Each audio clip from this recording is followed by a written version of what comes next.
तो लीजा, हम 5वें सत्र में हैं और ये बढ़िया चल रहा है। और ये तुम्हारा पसंदीदा है।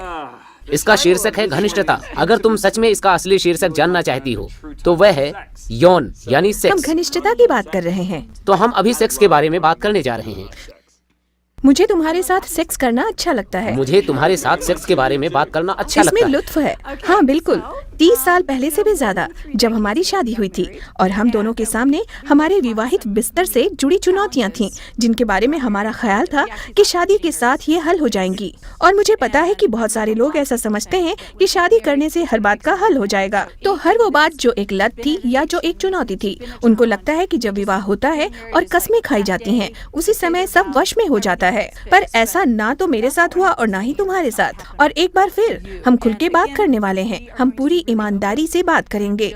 हम आपको कुछ तथ्यों से अवगत करवाएंगे। हम बहुत विस्तार से बात नहीं करेंगे क्योंकि हमारे बच्चे यहाँ पास हैं, पर हम कुछ बातों को जाहिर करना चाहते हैं क्योंकि हम उस संसार में रहते हैं। यहाँ अब बातों को तोला नहीं जाता है। आप कीमतों का हिसाब नहीं रखते, यानी कि जब आप 20-25 साल की आयु में अपनी चाहतों और ख्वाहिशों का अंदाजा नहीं लगाते तो वे आप पर असर डालती हैं जब आप 40-45 साल के होते हैं। और ये सब बातें मेरे घर में भी हुई क्योंकि मैं एक मसीही थी। मैं उस परिवार में पली। यहाँ मुझे ये तो बताया गया कि सेक्स विवाहितों के लिए है, पर ये नहीं बताया गया कि क्यों। वे बस कुछ ऐसा था, ऐसा ना करना, ऐसा मत करो, और मैं वो सब करने जा रही थी जिसे करने से मुझे रोका गया था। आखिर मैं ऐसा क्यों ना करूं? और मैं एक कॉलेज जाने वाली लड़की थी। मुझे याद है कि मैं यौनिक संबंधों में बहुत जिम्मेदार थी, इसलिए मैंने गर्भ निरोधक इस्तेमाल करना जरूरी समझा। मैंने अपनी साथी लड़कियों को भी गर्भ निरोधक करवाया। मैं अपने साथियों में गर्भ निरोधक की एक महान संत की तरह थी और मैंने कभी अंदाजा नहीं लगाया था कि मेरी आज की यौनिक चाहतें, जिनके बारे में मेरा ख्याल था कि उनसे कोई फर्क नहीं पड़ता, एक दिन मुझे घेर लेंगी। और जब 21 साल की उम्र में मैं बचाई गई तो मुझे याद है कि तुम मेरे साथ बात कर रहे थे और तुमने मेरे साथ प्रार्थना की थी। मेरा नया जन्म हुआ और मैं आत्मा से भरी, और हमारी पहली मुलाकात में ही मैं चंगी हो गई। और तुमने कहा तुम एक मसीही हो, और मैंने कहा मुझे खुशी है कि मैं नैतिक थी। पर मैंने ये ऐसे निर्बुद्ध बात क्यों करी, इसका पता नहीं। शायद मुझे नैतिकता और पवित्रता की समझ नहीं थी, और मैं सोचती थी कि अब लोगों के साथ सोना जिनसे आप प्यार करते हो नैतिकता है। इसलिए मैंने कहा मैं लोगों के साथ सोई तो सही, पर केवल उनके साथ जिन्हें मैं प्यार करती थी। मैं उनके साथ नहीं सोती थी जैसे मेरी साथी लड़कियां किसी के साथ भी पहली मुलाकात में ही सो जाती थीं। मैं उस समय तक इंतजार करती थी जब तक कि मैं किसी से प्यार न करूं, तब मैं उनके साथ सोती थी। और मुझे याद है जब हमारी पहली मुलाकातों के समय में तुमने एक बार कहा था मुझे खुशी है कि हम दोनों ने खुद को बचा के रखा है। और मैंने तुम्हारी तरफ दहशत भरी आंखों से देखा था क्योंकि मैं जान गई थी कि मेरी निजी जिंदगी की चाहतें तुम्हारे जीवन पर गहरा असर कर रही थीं। और मुझे वो दिन भी याद है जब मुझे एहसास हो गया था कि अब हम सिर्फ दोस्त ही नहीं थे बल्कि उससे आगे आ चुके थे। और तुम मुझसे कहने वाले थे कि मैं अपना जीवन तुम्हारे साथ बांटूं, और मुझे मालूम था कि मुझे तुम्हें सच बताना होगा। मुझे पता था कि मुझे तुमसे कहना होगा मुझे माफ कर दो। मुझे इतनी समझ नहीं थी, मैं सोचती थी कि मैं नैतिक हूँ, पर अब मैंने पवित्र शास्त्र में ये पढ़ लिया है। तुम्हें याद होगा जब मैंने चंगाई पाई, मैंने सोचा पवित्रता के साथ शुद्धता आती है, एक पवित्र वचन है। तब मैं पवित्र वचन को जानती भी नहीं थी, इसलिए जब मैंने आरंभ किया मैंने सारी रात पौलुस की किताब खोजने में लगा दी। इसलिए मुझे मसीही हवालों का बिल्कुल ज्ञान नहीं था, किसी भी हवाले का नहीं, घनिष्ठ था। और मुझे याद है उस एहसास का जब मैंने सोचा कि मैं तुम्हारे लायक नहीं हूँ। मुझे ऐसे एहसास हुआ जैसे मैंने उस आदमी को अपने जीवन को बांधने का नायाब मौका खो दिया था। वो मेरी चिंता करता था, जो मेरे परमेश्वर को प्यार करता था, जो हर वाक्य में मेरे नाम का प्रयोग करता था। क्योंकि पहले जितने भी आदमियों के साथ मैंने समय बिताया था वो मुझे ऐसे बुलाते थे जैसे कि अरे तुम। तो अचानक मुझे लगा मैं तुम्हारे लायक नहीं, तुम्हें मुझसे बेहतर मिलना चाहिए था। और मुझे ये भी याद है कि मैं डैलस की फेयरफील्ड पार्क और व्हाइट रॉक लेक पर घूमते परमेश्वर के सामने रो रही थी, और मुझे बस पश्चाताप महसूस हो रहा था। अब मुझे पता था कि मुझे क्षमा मिल चुकी है, पर यह पश्चाताप इसलिए बहुत सारे लोग ये नहीं समझते कि चाहे खुदा उनकी गलतियों को माफ कर देता है, पर इसका अर्थ ये नहीं है कि उनको इसके परिणाम न भुगतने पड़े। जब मेरे बच्चे छोटे थे और वो मुझे ऐसे काम करते थे जैसे कि घर में गेंद फेंकते, और वो जब ऐसा करते तो मैं कुछ ऐसा कहती गेंद मत फेंको, और वे गेंद फेंक देते जिससे कोई फूलदान गिरकर टूट जाता। वे कुछ ऐसा कहते, मुझे अफसोस है, और मैं कुछ ऐसे कहती, हाँ मुझे भी अफसोस है, पर तुम्हें इतने पैसे कमाने होंगे कि ऐसा फूलदान खरीद सको।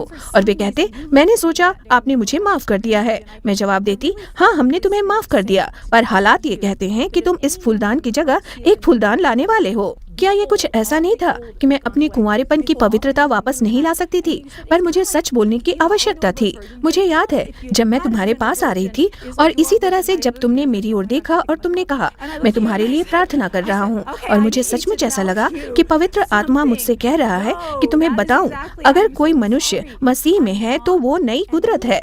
देखो सब पुराना चला गया और देखो सब नया हो गया। और तुमने कहा, ये ऐसे है मानो हम दोनों के शरीर कुंवारे हैं, चाहे तुम पहले अपने कुंवारेपन में नहीं रही थी, पर अब तुम कुंवारी हो। और मैंने तुम्हारी तरफ हैरानी से देखा। हे ईश्वर, मुझे लगा मैं बस गिर पड़ूंगी। और मैंने तुम्हारी तरफ देखा और कहा, ठीक है, मुझे तुम्हें कुछ बताना है। नहीं, ये ऐसे नहीं है, मुझे अफसोस है, पर मैं ऐसे नहीं हूँ। और तुमने मेरी तरफ देखा, और मुझे याद है कि तुमने मेरे कंधों से पकड़कर मेरी आंखों में आंखें डालकर कहा था, अगर परमेश्वर तुम्हें कुंवारी कहता है तो हमें कोई हक नहीं कि तुम्हें कुछ और कहो। और मुझे याद है उसी पल तुमने मेरी सारी शर्म धो डाली थी।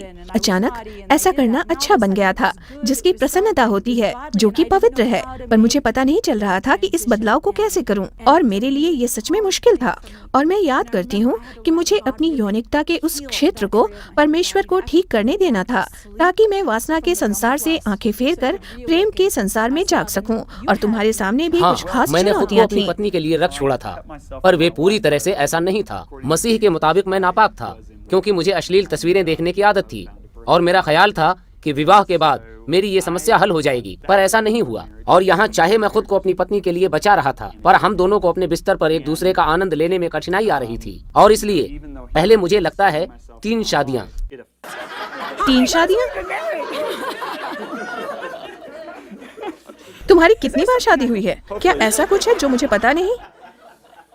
जरा मेरी तरफ ध्यान अब दो। मुझे पहले बहुत हमारी बेहतर शादी के महसूस हो पहले रहा 3 है। साल, जो कि मेरे जीवन में एक बड़ी समस्या थी, और शादी करके एक खूबसूरत बीवी को प्राप्त करके तुम आज भी मेरे लिए दिलकश हो, मेरी समस्या हल नहीं हुई। और मुझे याद है जब मुझे ये एहसास हुआ कि हाँ, असली समस्या ये है। फिर 1984 के एक दिन मैं चर्च की गाड़ी चला रहा था, जिसमें हमारे जमाने के परमेश्वर के महान बंदों में से एक को उस गाड़ी में बिठाए हुए था, जिसका नाम है लेस्टर जो सम्राट। छुटकारे के लिए मशहूर थे। हाँ? छुटकारे के लिए मैंने उसके सामने खुलकर बात की और कहा, डॉक्टर सम्राल, मैं अश्लील तस्वीरों, वासना और हस्त मैथुन का शिकार हूँ। और उन्होंने कहा, इसे रोक दो, तुम्हें ऐसा करने से रुकना होगा। और मैंने कहा, ठीक है, मैं ऐसा करूंगा। और मैंने कहा, पर क्या आप मेरे लिए प्रार्थना करेंगे? और उन्होंने मेरे लिए प्रार्थना की, पर कुछ नहीं हुआ। और ये 1984 की पतझड़ थी, और मैंने सोचा कि मुझे किसी और को ढूंढना होगा जिसके और पास। मुझे याद है कि उन्होंने तुम्हें कहा था, तुम्हें मालूम है कि मुझे रोज कोई जवान आदमी इन्हीं बातों के साथ संघर्ष के बारे में बिल्कुल यही बताते बात हैं। फिर ये 1984 की ही बात है। 84 की पतझड़, फिर 1985 की बसंत ऋतु आ गई। और मुझे याद है कि एक और आदमी जिसकी मैं बहुत कद्र करता था, जो कि एक सेवक था, उसने मुझे 4 दिनों की एक सारणी दी, और मैं 4 दिनों तक प्रार्थना करता रहा और उपवास करता रहा। मैंने बस ये कहा, परमेश्वर यही है, हमें ये करना होगा, मुझे इस बात से मुंह फेरना ही होगा। और मई 6, 1985 को मैंने इससे पूरी तरह से छुटकारा पा लिया। मुझे तारीख भी याद है, मुझे सब कुछ याद है। मुझे याद है मैं बहुत व्याकुल था, लीजा, क्योंकि 9 महीने गुजर चुके थे और मैं बिल्कुल आजाद चल रहा था, और मुझे इसके बारे में और बात करने की जरूरत थी। मैंने कहा, परमेश्वर, मुझे ये समझ नहीं आया, जब डॉक्टर सम्राल ने मेरे लिए प्रार्थना की, मुझे छुटकारा क्यों नहीं मिला? ये 9 महीने बाद क्यों हुआ? और परमेश्वर ने मुझे मेरे प्रार्थनाई जीवन को दिखाया, और मेरा प्रार्थना जीवन हमेशा कुछ ऐसा था, परमेश्वर मुझे इस्तेमाल करो, परमेश्वर मुझे इस्तेमाल करो, परमेश्वर मुझे इस्तेमाल करो, परमेश्वर मुझे इस्तेमाल करो। और यह इसी पर केंद्रित था। और मैं चिंतित था कि पाप मुझे सेवकाई से दूर रखे हुए है, और मेरे प्रार्थना करने के तरीके को लेकर मेरे हृदय में एक पूरा परिवर्तन आ गया। मैंने ऐसी प्रार्थना करना शुरू किया, परमेश्वर, मैं आपको जानना चाहता हूँ, मैं आपको जानना चाहता हूँ, आपके और मेरे बीच में किसी और को न आने दें। और परमेश्वर ने मुझे 2 कुरिन्थियों 7 में दिखाया। यहाँ लिखा है कि दुनियावी दुख किस तरफ लेकर जाते हैं, यह मृत्यु और शाप की ओर ले जाते हैं। ईश्वरीय दुख मुक्ति की ओर लेकर जाता है, जो कि छुटकारा है। और सांसारिक दुख कहते हैं, मेरे साथ क्या हो जाएगा? क्या मैं सेवकाई में नहीं रह पाऊंगा? इसके लिए मुझे क्या कीमत चुकानी होगी? ईश्वरीय दुख कहता है, मैं आपके दिल को दुखा रहा हूँ, पर मैं आपके दिल को और दुखाना नहीं चाहता। और परमेश्वर ने यही मुझे दिखाया। इस तरह से मैं छुटकारे के हालत में पहुंचा। अब उसमें दिलचस्प बात यह हुई कि हमारे यौनिक संबंध बेहतर होने लगे, पर मैंने गौर किया कि मुझे खुद को मोड़ना था। मुझे 1-2 सालों से खुद को अश्लीलता और वासना से दूर रखने के लिए यत्न करने थे, पर इससे पहले मेरे पास ऐसा करने की क्षमता नहीं थी। यह ऐसे था मानो ये मुझ पर भारी पड़ रहा था और आज हमें बस इसी पर बात करने की जरूरत है। पर फिर उसके बाद कम से कम मेरे पास ये क्षमता थी कि मैं उससे मुंह मोड़ सकूं, और मैंने देखा कि मेरा सिर मानो अपने आप ही मुड़ जाता था और मैं कहता, हे ईश्वर, और मुझे यकीन है दुश्मन मुझे वापस उसे खींचना चाहता था। पर हुआ ये कि 1-2 साल बाद मेरा मन नया हो गया और मेरे दिल ने इसे ग्रहण कर लिया, क्योंकि हुआ ये कि इन लड़कियों को जो अश्लील तस्वीरों में थी मैंने ऐसे देखा, ये भी इंसान है। वे कोई सेक्स का सामान नहीं, वे किसी बाप की बेटियां हैं और वे परमेश्वर के स्वरूप में रची गई हैं। और अब मैं ईमानदारी से कह सकता हूँ कि जब भी मैं किसी मनुष्य से ऐसी तस्वीरें देखता हूँ तो मुझे अश्लील तस्वीरों से घृणा होती है। मेरा मतलब, अगर ये मेरे सामने हो रहा हो तो मैं कहूँगा छी, पर इससे पूरी तरह आजाद होने में 1-2 साल लग गए। और फिर जिसका मुझे एहसास न हुआ वो ये था कि हमारा शारीरिक संबंध अद्भुत हो चुका था और जो कुछ भी मैंने अपने ख्यालों में सोचा था वो अब हमारे लैंगिक संबंधों में हो रहा था। पर यह ख्यालों की तरह अजीब नहीं था, इसका कुछ अर्थ था। सच में लोग खुद को अश्लीलता में शामिल करने अपने आप को एक शानदार संबंध से दूर रख रहे थे। और फिर भी एक और दिलचस्प बात यह है कि मैंने जितनी औरतों से बात की है उनमें से ज्यादातर ये कहती हैं कि कुछ सलाहकारों ने, जो कि खुद मसीही हैं, उनको बताया है कि पति पत्नी दोनों मिलकर अश्लील तस्वीरें देख सकते हैं। ये मेरे लिए सुनना भयंकर है। और वे कहते हैं कि इससे उनकी एक दूसरे में यौनिक दिलचस्पी बढ़ेगी। क्या ये मसीही सलाहकार हैं? हाँ, मसीही सलाहकार। क्या मैं कुछ आंकड़े बता सकता हूँ? तो ये कुछ आंकड़े, क्या आप इसके लिए तैयार हैं? ये अजीब है। इंटरनेट पर 43 करोड़ अश्लील वेबसाइटें हैं, ठीक है? इसका मतलब है कि हर 30 सेकंड में 32,000 व्याभिचार के काम हो सकते हैं। अब जब मैं कहता हूँ व्याभिचार के काम, तो ये एक सोचने लायक बात है, क्योंकि यीशु ने कहा, पर मैं तुमसे कहता हूँ, अगर कोई पुरुष किसी स्त्री की ओर वासना भरी आंखों से देखता है तो वह उसके साथ अपने हृदय में पहले ही व्याभिचार कर चुका। तो यह व्याभिचार के काम नहीं, यह व्याभिचार है। पर इससे मुझे कोई फर्क नहीं पड़ता कि यह व्याभिचार है या व्याभिचार का काम। व्याभिचार एक ऐसा शब्द है जिसे मैं अपने जीवन में बिल्कुल नहीं चाहता, क्योंकि व्याभिचार मुझे तबाह करता है। क्योंकि बाइबल साफ कहती है कि हर पाप हमारे शरीर के बाहर असर होता है, पर यौनिक पाप ऐसे हैं जो हमारे अपने शरीर के ऊपर किए जाते हैं। हाँ, इसी कारण ये आप पर 3 परती रस्सी की तरह है, आत्मा, रूह और शरीर। दूसरे पाप आपके शरीर में हो सकते हैं या फिर आपकी रूह में, पर ये एक ऐसा पाप है जो तीनों क्षेत्रों में फैल जाता है। ये बहुत ही भारी है। चलो इसे पढ़ते हैं, 1 कुरिन्थियों 6:18, ठीक है? फिर आगे बढ़ते हैं। खैर, मैं उसी बात को फिर से दोहराना चाहूंगी। ऐसी यौनिक और कामुक पीढ़ी कभी भी नहीं हुई जैसे कि आज की पीढ़ी है, पर फिर भी इसमें प्रेम कम और वासना ज्यादा है, और असल में वासना घनिष्ठता को नष्ट कर रही है। और जॉन को इसके बारे में कहते सुना है, जब हमने बाकी सब बातों को एक तरफ धकेल दिया तो इससे हमारी प्रेम लीला में बढ़ोतरी हुई। और मैं जो कहना चाहती हूँ वो ये है कि ये उसके बारे में नहीं है कि आप कैसे दिखते हो या किसको देखते हैं। ये इसके बारे में है कि आप किसके साथ हो। आप किसी ऐसे के साथ हैं जो आपके लिए अपना जीवन दे दे। आप किसी ऐसे के साथ हो जो आपके लिए बच्चे पैदा कर रहा है। आप एक यौनिक विरासत बना रहे हैं, और हमें इस बात को समझने की जरूरत है कि संसार कह रहा है, तुम जानते हो क्या, कपड़े उतार दो, इन्हें थामे रहो जब तुम जवान हो। ये बुरी बात होगी। मैं आपसे ईमानदारी से कहूँ तो हम अपने 50 के दशक में हैं और हम सेक्स से ज्यादा आनंदित होते हैं जितना कि हम अपने 20 के दशक में होते थे। हाँ, ये एकदम सच बात है। अब हम एक दूसरे के साथ ज्यादा आराम महसूस करते हैं। अब हम एक दूसरे के साथ ज्यादा घुल मिल गए हैं। तो बात यह है कि आपका बेहतरीन आपके सामने और है, ये सच है, जबकि आपका बुरा वक्त असल में पीछे रह चुका है। मैं याद करती हूँ जब एडिसन अपने हनीमून पर गया हुआ था, और मेरा ख्याल है कि मैंने उसे मैसेज किया था, और मुझे पता नहीं कि उसे याद है कि नहीं। मैंने उसे कुछ ऐसा कहा था, ये बात याद रखना कि ये तुम्हारे जीवन का सबसे बेकार सेक्स होगा, क्योंकि उनके ऊपर बहुत दबाव होगा। तब बहुत दबाव होता है, आपकी शादी होती है, आप शादीशुदा हो गए हैं, और आपके आसपास बहुत लोग हैं जो आपकी ओर देख रहे हैं। ये आपको ऐसे लगता कार्यकुशलता है पर जैसे आधारित लिफ्ट में खड़े लोग आपसे कह रहे हो, हम जानते हैं आप क्या कर रहे हो। मेरा मतलब है, आपको ऐसा लगता है, हे ईश्वर, ये क्या हो रहा है। मुझे याद है कि हम हवाई जहाज पर थे और मैं कुछ ऐसे सोच रही थी, किसी को मत बताओ कि हमने अभी शादी की है, वो सोचेंगे आज रात हम सेक्स करेंगे। ये क्या हो रहा है। इसमें कुछ अटपटा और अजीब महसूस होता है, जो कि ऐसे नहीं होना चाहिए, बल्कि ऐसा होना चाहिए कि उस समय हर एक बात आपके विवाह में इज्जत और शोभा को जोड़े और आपकी शादी में घनिष्ठता लाए।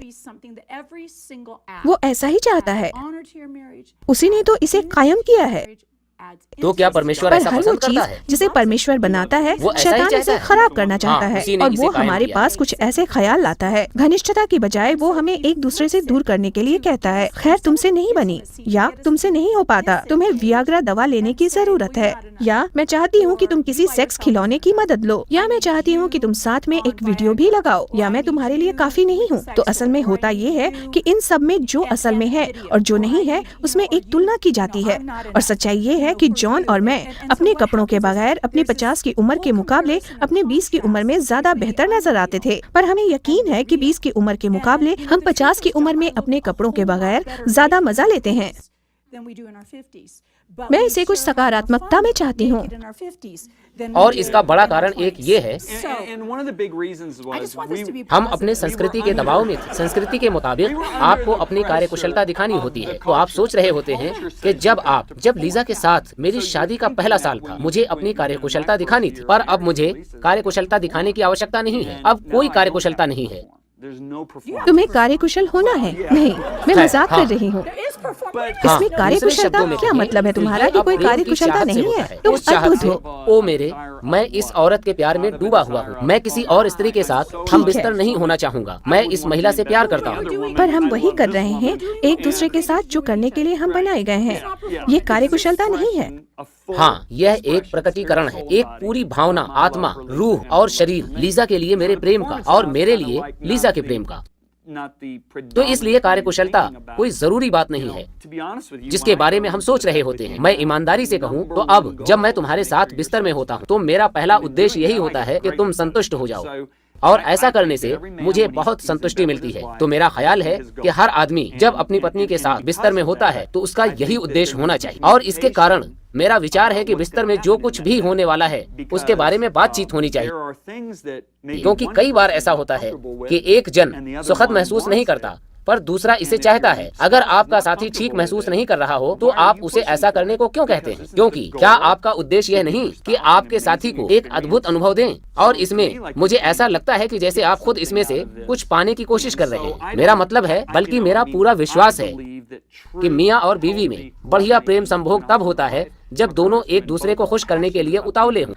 हाँ हाँ, बिल्कुल सही। आपको पता है, अगर आपके विवाह में समस्या चल रही है तो सबसे पहले वो यहाँ नजर आती है। वो है आपकी विवाहित बिस्तर, क्योंकि यही वो जगह है जहाँ दोनों लोग नग्न होते हैं और दोनों ही नाजुक हालात में होते हैं। तो अगर यहाँ दबाव है, अगर कोई अनसुलझा मसला है, अगर वहाँ क्षमा नहीं है, बीवी अपने पति की तरफ अपनी पीठ करके बैठी है, मानो कह रही हो मुझे अपने पैर से मत छुओ। मेरा ख्याल है ये कुछ ऐसा होगा मानो आपके बिस्तर में आपके बीच एक खाई पड़ गई हो। पर अगर आपका विवाहित जीवन समस्याओं से घिरा हुआ हो, जिसमें बाहरी दबाव भी है और तब भी आपका बिस्तर एक शरण की तरह है, तो आप किसी भी तूफान को झेल लेंगे। आपकी शादी में तूफान होने से आपकी शादी नष्ट हो सकती है। ये तूफान आपकी शादीशुदा जिंदगी के बाहर नहीं है, और बहुत सारे लोग इस बात को समझ नहीं पाते हैं और आप 1 कुरिन्थियों 6:18 का अनुसरण करने को तत्पर हो जाते हैं। न्यू लिविंग अनुवाद में इसे ऐसे लिखा है, यौनिक पाप से भागो। हकीकत में NIV अनुवाद कहता है यौनिक पाप से दूर भागो, और यहाँ आप भागो शब्द देखते हैं। जब वे सोदोम से भागे, और भागने का अर्थ है बिना पीछे देखे दहशत से दौड़ना। यौनिक पाप से भागना, दहशत से भागना, दहशत में, क्योंकि ये इसमें आपके जीवन को तबाह करने की शक्ति है। ये कहता है क्योंकि और कोई भी पाप आपके शरीर को इतना प्रभावित नहीं करता जितना कि ये पाप करता है। यौनिक पाप वो पाप है जो आप अपने शरीर के विरुद्ध करते हैं, जिसके बारे में जॉन बात कर रहा था। तो हम सिर्फ ये नहीं कहते, मैं हैरान हूँ, तुम इसमें से भाग निकलो। जॉन और मैं, उसने अश्लील तस्वीरों के बारे में बात की। मुझे याद है जब मैं छोटी लड़की थी, मेरी एक परम मित्र थी, उसका नाम मार्सी था, और वो हमारे पीछे ही रहती थी। उसके बाप के पास अश्लील पत्रिका थी जिसे अब बहुत मामूली समझा जाता है, पर मुझे याद है कि कैसे उसके घर में से किसी तरह उसने और मैंने उस पत्रिका को ढूंढ निकाला जब मैं रात को उसके घर रुकती थी, और हमने उसे अपने नाइट गाउन के नीचे छुपाया था और हम भागे और इसे देखा। मुझे याद है कि अचानक उसे देखकर मेरे शरीर और मेरी माँ के शरीर के बारे में मेरा 10 साल के दृष्टिकोण पर गलत छाप भाप पड़ी कि ये लोग क्या कर रहे हैं, लोग अपनी पैंटों को। मैं बहुत कश्मकश में थी। मुझे ये भी याद है कि मेरे माँ बाप अपने बेडरूम में कुछ छुपा कर रखते थे। मुझे याद है कि मैं अपने नन्हे भाई की देखभाल कर रही थी और टीवी देख रही थी, और अचानक मुझे ख्याल आया कि मुझे वो दराज खोलकर देखना चाहिए। मैं दराज के पास गई और मैंने इसे खोला और फिर सोचा कि मुझे इसे बाहर निकालकर इसके नीचे देखना चाहिए, और मुझे वहाँ एक अश्लील किताब मिली। मैं ये इसलिए बता रही हूँ क्योंकि अब भी औरतें अश्लील किताबें पढ़ती हैं जो कि अश्लील हैं। ये कोई फिल्म नहीं है, कोई तस्वीरें नहीं है, पर फिर भी ये अश्लील हो सकती हैं। ये आपकी योग्यता के विरुद्ध जंग हो सकती है, जिसमें आप अपने पति के साथ घनिष्ठ होना चाहें और अपने जीवन साथी के साथ सदा का संबंध कायम रखना चाहें, क्योंकि आप हमेशा तुलना करते रहते हैं, और तुलना, जैसे कि थियोडोर रूजवेल्ट कहते हैं, कि खुशी को चुरा लेती है। आप अपने विवाहित जीवन में आनंद प्राप्त नहीं करेंगे अगर आप तुलनाएं करते हैं। हाँ बिल्कुल, और ये सच में अस्वस्थ है, क्योंकि अब जवान आदमियों को वियाग्रा लेने की सलाह देते हैं, क्योंकि वह इस बात को अपने मन में बिठाए हुए हैं कि जैसा सेक्स वह किताबों या फिल्मों या इंटरनेट पर देखते हैं, वैसा ही वह अपनी पत्नियों के साथ भी करें। ये लोगों को तबाह कर रहा है। जैसे कि डॉक्टर कैरोलिन लीफ, जो कि हमारी मित्र हैं, साफ तौर पर कहती हैं कि यह आपके पूर्ण दिमाग को खराब करता है। इस तरह आप अपने शरीर के विरुद्ध पाप करने के द्वारा सच्ची घनिष्ठता की योग्यता गंवा देते हैं। अब आप ऐसे समय में रहते हैं जिसे आभासी वास्तविकता का युग कहा जाता है। आप समझ रहे हैं? और 1 कुरिन्थियों 6:16 ये कहता है, सेक्स जिस्म के साथ जिस्म से कहीं बढ़कर है। सेक्स उतना ही आत्मिक भेद है जितना कि शारीरिक, जैसे कि पवित्र शास्त्र में लिखा है। ये कहता है, सेक्स जिस्म के साथ जिस्म से कहीं बढ़कर है। सेक्स उतना ही आत्मिक भेद है जितना कि शारीरिक, जैसे कि पवित्र शास्त्र में लिखा है। यह दोनों एक शरीर होंगे। यह एक वैज्ञानिक सच है, एक वैज्ञानिक सच। आप किसी के साथ सोते हैं, आप हर किसी के साथ सोते हैं। वो पिछले 7 सालों से साथ सोए। उन्होंने यह वैज्ञानिक तौर पर साबित किया है। इस तरह ये मजेदार है। मेरे कहने का मतलब है, जब परमेश्वर ने इसे रचा, उसने कहा, मैं 2 लोगों के लिए एक बहुत ही खूबसूरत चीज बनाने वाला हूँ, सचमुच उनका प्यार दिखाने के लिए। उन्हें एक शरीर बनाया, इसलिए वो एक आत्मा, प्राण और एक शरीर हैं। और फिर दुश्मन आया और कहा, मैं इसे बिगाड़ने जा रहा हूँ, और मैं उन्हें खंडित कर दूंगा ताकि वे कभी भी किसी एक व्यक्ति के साथ नाता बनाए रखने में कामयाब न रह सकें। तुमने अश्लील तस्वीरों का जिक्र किया, और हम यहाँ मैसेंजर में मानवीय तस्करी के विरुद्ध काम कर रहे हैं। पर जब आप अश्लीलता के आंकड़े देखते हैं तो पता चलता है कि वे आदमी जब अश्लीलता को देखते हैं तो उनमें से कुछ वे सोचना शुरू कर देते हैं कि बलात्कार कोई गुनाह नहीं है, और ऐसे लोग बच्चों को भी गलत नजर से देखना शुरू कर देते हैं। मेरा मतलब है कि बहुत से लोग कहते हैं, कोई किसी बच्चे के साथ सेक्स कैसे कर सकता है? हाँ, पर जब आप अश्लील बातों के घेरे में जाते हैं तो आप असल में पाप में ऐसे जकड़े जाते हैं कि आप वो कर डालते हैं जो आप कभी भी नहीं करना चाहते थे। अब तक इंटरनेट पर यही सबसे ज्यादा चलने वाली चीज थी। बस कुछ समय से ही सोशल मीडिया ने इनको पछाड़ दिया। तो दूसरे शब्दों में, इंटरनेट पर सबसे ज्यादा चलने और देखी जाने वाली वेबसाइट अश्लील ही है। और जब आप ऐसी 43 करोड़ वेबसाइट के बारे में सोचें तो ये भयानक बात है। तो सुनिए कि नीति वचन क्या कहता है। मुझे ये बहुत पसंद है। तू अपने ही झुंड से पानी और अपने ही कुएं से सोते का जल पिया करना। अब मुझे ये पसंद है, अपने ही कुएं से। क्या आप समझ रहे हैं? परमेश्वर हमेशा से यहाँ उस व्यक्ति की बात करता है जिसके साथ आप एक हुए हैं, अपने ही कुएं से। क्या तेरे सोतों का पानी सड़क में और तेरे जल की धारा चौकों में बह जाने पाए? दूसरे शब्दों में, ये यही मेरे पास है, वही जिसके साथ मैं एक हूँ, ना कि और कहीं। ठीक, यह केवल तेरे ही लिए रहे और तेरे संग औरों के लिए ना हो। क्या यह अद्भुत बात नहीं है? परमेश्वर यहाँ हमारे एक होने के बारे में बात कर रहा है। यह केवल तेरे लिए ही रहे। हम एक हैं, एक बदन। यह एक रहस्य है जिसके बारे में बाइबल बात कर रही है। क्या आप जॉन और लीजा बेवियर से और भी अधिक गतिशील शिक्षण चाहते हैं? अगर आप या कोई और जिसे आप जानते हैं अंग्रेजी के अलावा और कोई भाषा चाहता है, www.cloudlibrary.org पर जाएं और अपनी भाषा चुनें। विस्तृत पुस्तकालय से अपने संसाधन का चयन करें। ई बुक, संपूर्ण शिक्षण पाठ्यक्रम, वीडियो, ऑडियो संदेश, नए संसाधनों की अपडेट प्राप्त करने के लिए रजिस्टर करें www.cloudlibrary.org के विषय में और भी सीखें।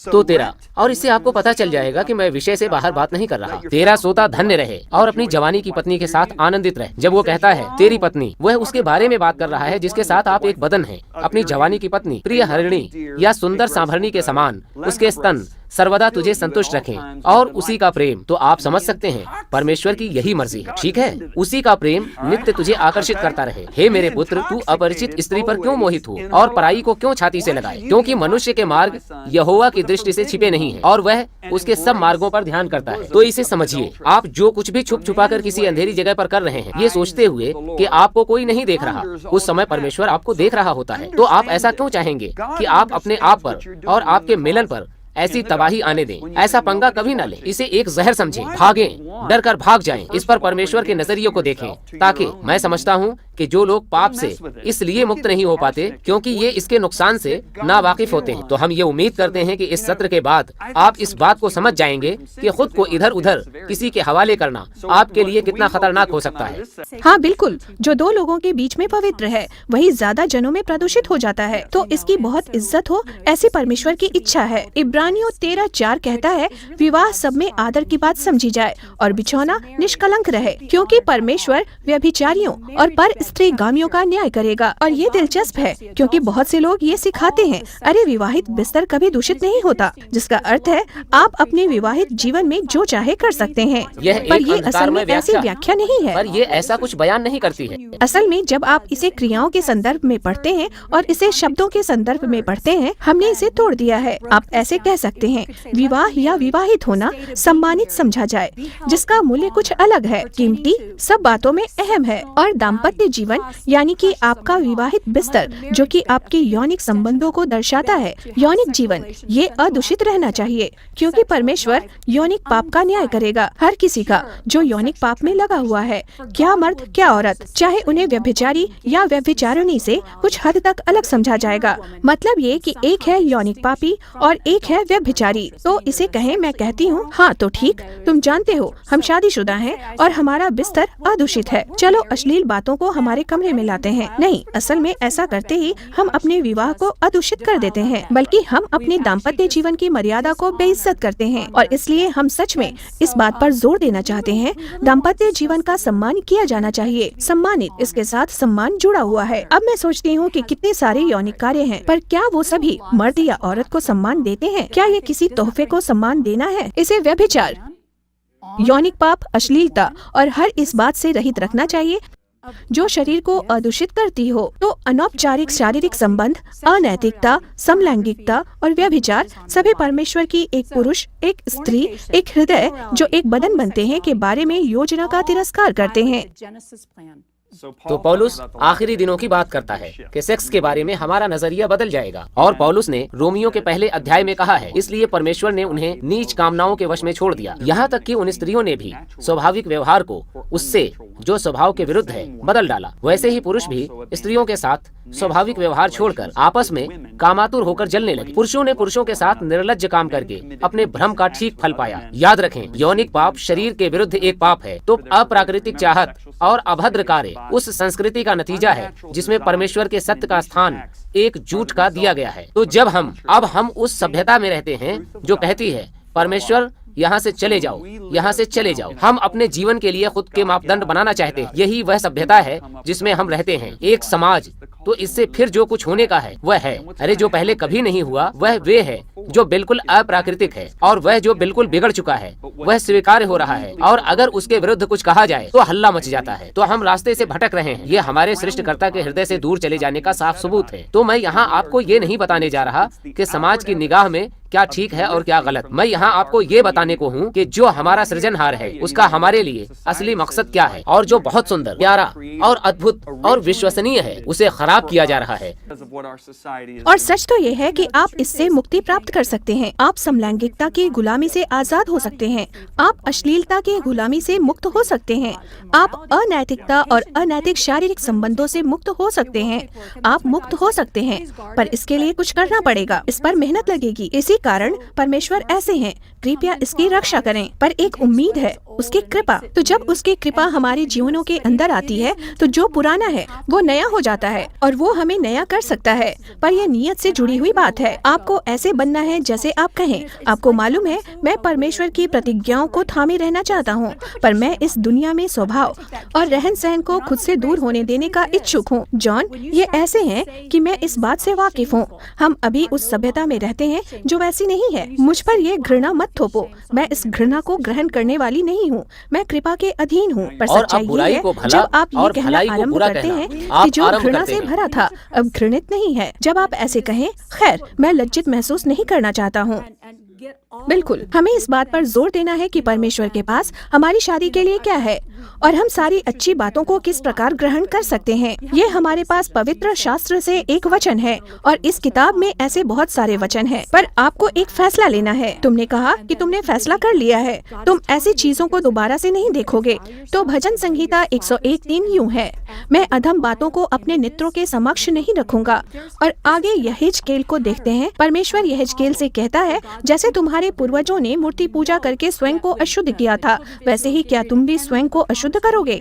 यहाँ यही नजर आता है कि परमेश्वर के लोगों की ये एक लगातार चलने वाली समस्या थी। हम जानते हैं कि जब इस्राएल के लोग वाचा की धरती में दाखिल होने वाले ही थे, तो बलाम ने किस तरह से उनमें स्त्रियों को भेजने की सलाह दी ताकि उनमें यौनिक अनैतिकता की सभ्यता पैदा हो। क्योंकि हमारी सभ्यता ये कहती है, हाँ, तुम कह सकते हो कि तुम परमेश्वर की आराधना करते हो, पर हम चाहते हैं कि तुम हमारी तरह करो। हम चाहते हैं कि तुम अलग व्यवहार करना छोड़ दो। हाँ, हम अलग हैं और मुझे पता नहीं कि आप अपने अतीत में कैसे कामों में सक्रिय रहे हैं या किसने आपकी यौनिकता को शक्ल दी है। पर मैं उस स्थान पर पहुंच चुकी हूं जहां जॉन और मैंने दोनों ने खुद को मजबूती से जमा लिया है और हमने हाथ जोड़े और हमने कहा, परमेश्वर, हम चाहते हैं, हम आपको इज्जत देना चाहते हैं, हम घनिष्ठता चाहते हैं, हम एक दूसरे को सम्मानित करना चाहते हैं। परमेश्वर, हम ऐसे काम करना चाहते हैं जिनके कारण हम कहें, परमेश्वर, आप अद्भुत हैं, इस कारण आप हमें ये वरदान देंगे। हम ऐसा माहौल पैदा करना चाहते हैं कि जैसे यौनिक संबंध हमने अपने 20 की उम्र में शुरू किए, उन्हें हम अपनी 70 की उम्र में भी कायम रख सकें। और हमें इस बात की चिंता करने की आवश्यकता भी नहीं है कि हम कैसे नजर आते हैं।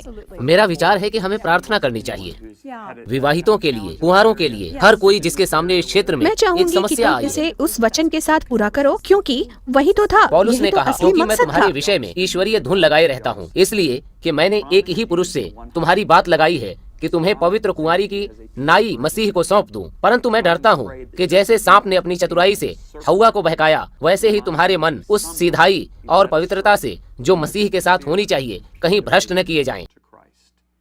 तो हम मसीह के लिए उस निष्कपट और शुद्ध भक्ति को हमारे कमरे में ला सकते हैं। मसीह वो कमरे इसे के पसंद बाहर नहीं करता है। रहता, वो भीतर आ जाता है। आमीन। तो हे पिता, प्रभु वो भीतर यीशु के आता नाम है। में मैं हर उस व्यक्ति के लिए प्रार्थना करता हूँ जो हमें सुन रहा है। हे पिता, चाहे यह अश्लीलता हो, चाहे समलैंगिकता, चाहे व्याभिचार, चाहे कामुकता या कोई भी यौनिक अनैतिकता हो,